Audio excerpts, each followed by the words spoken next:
नमस्कार। उम्मीद है आप सब लोग स्वस्थ और सानंद होंगे। आइए आज थोड़ा अडानी फिनोमेना को समझने की कोशिश की जाए। और ये कोशिश इसलिए भी ज़रूरी है कि एक तो आजकल अडानी जी का हल्ला चल रहा है, लेकिन अडानी अपने आप में एक नाम नहीं है, वो एक पूरे फिनोमेना है जिसको समझने की ज़रूरत है। इस फिनोमेना को समझने के बाद ही भारत का भविष्य कैसा होने जा रहा है इसको समझने में थोड़ी आसानी होगी। बात शुरू करते हैं अपने मनमोहन सिंह जी से,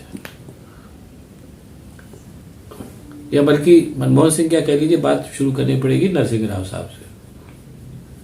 नेहरू जी जिस मॉडल को लेकर के आए थे विकास के, वो मॉडल 1990-91 तक अपनी तार्किक परिणति पे पहुंच चुका था और उसके जो फायदे नुकसान हो रहे थे वो हो चुके थे। उसके बाद नरसिंह राव आए और नरसिंह राव सीजन पॉलिटिशियन थे, बुजुर्ग आदमी थे, कांग्रेस के पुराने आदमी थे। उन्होंने नेहरू मॉडल से लेकर के और आगे तक की सारी मॉडल्स की सफलता असफलता और उनकी सीमाओं को समझा था, और बड़े खासे पढ़े लिखे विद्वान आदमी भी थे। उन्होंने फिर अच्छे खासे अर्थशास्त्री मनमोहन सिंह साहब को बुलाया और उनको वित्त मंत्री बनाया और कहा कि अब आप एक विकास का नया मॉडल लेकर के आइए। मनमोहन सिंह भी तब तक समझ चुके थे कि नेहरू मॉडल में, जिसमें कि बाजार को पूरी तरीके से वैश्विक अर्थव्यवस्था के साथ नहीं जोड़ा गया था, जब तक ऐसा नहीं किया जाएगा तब तक भारत की विकास को उतनी गति नहीं दी जा सकती जितनी की जरूरी थी। मनमोहन सिंह साहब ने यही किया। उन्होंने जो भारत की जो व्यापार प्रतिस्पर्धा थी और जो भारत का बाजार था उसको दुनिया के लिए खोल दिया। और उसके साथ ही साथ एक चीज और भी हो रही थी समानांतर रूप से, कि वैश्विक अर्थव्यवस्था ने पूरे विश्व को अपने अंदर समाहित कर लिया था। यानी अब कोई भी देश जो था वो अपनी अलग थलग इकोनॉमी के साथ नहीं सर्वाइव कर सकता था, ये तब तक तय हो चुका था। ये व्यवस्था चल पड़ी। अब जाहिर सी बात है कि इस व्यवस्था की कुछ मूलभूत अच्छाइयां और बुराइयां थी। इसकी मूलभूत अच्छाई तो ये थी कि अब इस वैश्विक प्रतिस्पर्धा में वही टिकेगा जो योग्य होगा और जो चीजों को लगातार विकसित करेगा। और इसकी बुराई ये थी कि जो प्रतिस्पर्धा में पिछड़ जाएगा वो चला जाएगा या वो रास्ते से हट जाएगा। हमारे यहाँ का जो इकोनॉमी की दो खास बातें हैं।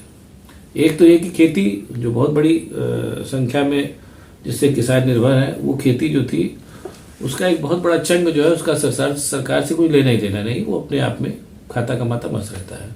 और अब आई नागरिक व्यवस्था, दूसरी व्यवस्था जिसमें कि मिडिल क्लास है जो सेवा क्षेत्रों को अमूमन देखता है या नौकरियों में है, और दूसरे व्यापारी क्लास।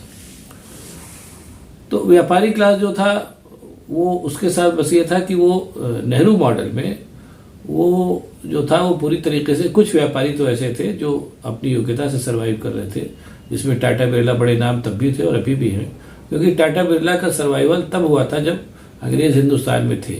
उस समय राज्य चाह करके भी व्यापारियों की मदद कर ही नहीं सकता था, इसलिए उस समय जितने भी व्यापारी सामने उठ करके आए या उद्यमी उठ करके आए, जिसमें टाटा बिरला सबसे एक थे, उसमें से एक थे, वो वही लोग थे जो दरअसल योग्य थे और दरअसल वो इसीलिए सर्वाइव किए, इसीलिए टाटा बिरला अभी भी सर्वाइव कर रहे हैं।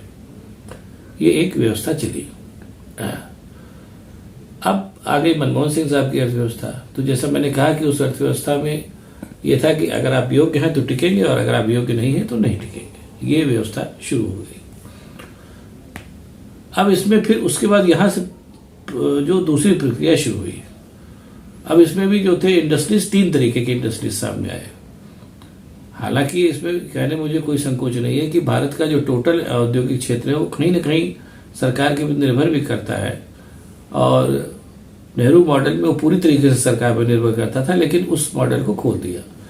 और दूसरी चीज जो दूसरी तरफ से आई हुई थे कि जब वैश्विक अर्थव्यवस्था के साथ भारत की अर्थव्यवस्था शामिल हो गई, तो अब चाह करके भी ये संभव नहीं था कि हम भारत के अंदर ही कुछ काम करें और वैश्विक चीजों को उसका पता न चले। वैश्विक अर्थव्यवस्था की अपनी अच्छाइयां और बुराइयां होती हैं। जैसे फॉर एग्जाम्पल चीन के साथ हमारे संबंध बहुत अच्छे नहीं है, और जैसा दिखाई दे रहा होंगे भी नहीं। जयशंकर साहब कह भी चुके हैं कि चीन बहुत बड़ी इकोनॉमी है, लेकिन हम क्या करें, चीन के साथ हमारा आयात बहुत ज़्यादा है, तो उसकी सारी दुष्टताओं के बावजूद कहीं ना कहीं हमारा संबंध उसके साथ बना हुआ है। अब ये अर्थव्यवस्था सामने आई। अब इस अर्थव्यवस्था में 3 तरीके के इंडस्ट्रीज सामने आए। एक तो जैसा मैंने कहा कि टाटा बिरला सरीखे जो शुरू से योग्य थे और अभी भी योग्य हैं। अब जैसे यहाँ पर मैं एक चीज़ बताना शुरू चाहूँगा कि इतने सारे इंडस्ट्रीज सामने आए, इतने सारे उद्यमी सामने आए, लेकिन भारत रत्न केवल जो है टाटा साहब को ही मिला, क्योंकि वो दरअसल योग्य आदमी थे और उन्होंने भारत की समृद्धि में ज़बरदस्त योगदान किया। जो इसके पहले टाटा जी थे, जमशेदजी टाटा, उन्होंने तो कर किया ही किया, और अपने रतन टाटा साहब भी कर। अब दूसरी तरीके के उद्यमी आए सामने, अपने अंबानी टाइप, जो पूरी तरीके से राज्य के आश्रय रह करके और राज्य के किसी तरीके से राज्य के भरोसे उन्होंने अपनी इंडस्ट्री को बढ़ाया, लेकिन कुल मिलाकर के वो भी कहीं न कहीं कानून के दायरे में रहे।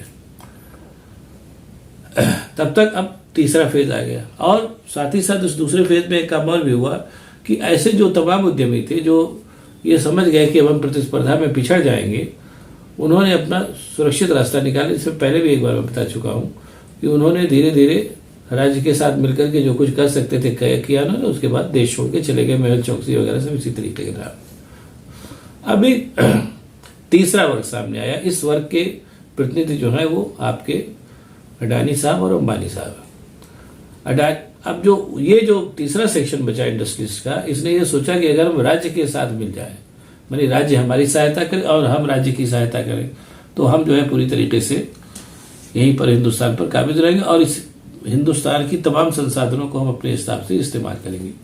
एक चीज़ मैं और बताना यहाँ उचित समझूंगा, आप लोग भी इस बात को ऑब्जर्व कर ही रहे होंगे। ये जैसे आप ऑब्जर्व करिए कि जैसे टाटा बिरला जो है ये कुछ बनाते हैं, कुछ क्रिएट करते हैं, तब इनका उद्यमी है। अडानी अंबानी सरीखे जो इंडस्ट्रीज है, ये नाम के इंडस्ट्रीज बनाते कुछ नहीं, केवल चीज़ों को कन्वर्ट करते हैं। जैसे अडानी है, इनके पास पोर्ट है और इस क्या नाम है, सड़कें हैं, बिजली है, ये बनाते कुछ नहीं है, बस राज्य के संसाधनों से उसको परिवर्तित करके बाजार में बेच देते हैं। या अपने अंबानी है, ये उपक्रम ले करके और क्या नाम है, वहाँ से क्या नाम है, सब तेल निकाला और तेल को परिशोधित किया और बाजार में इस तरीके की चीज़ें। मतलब ये कुछ बनाते नहीं, केवल चीज़ों को कन्वर्ट करके बाजार में फेंक देते हैं। अगर दूसरे शब्दों में कहें तो ये इंडस्ट्रीज नहीं है, परचूनिया ज़्यादा है। परचूनिया कहीं से सामान लेता है, उसको अपनी दुकान में रखता है, दूसरे को बेच देता है। ये मतलब ये अडानी अंबानी का वर्ग चरित्र है, जैसे टाटा बिरला का वर्ग चरित्र है कि वो उद्यमी है।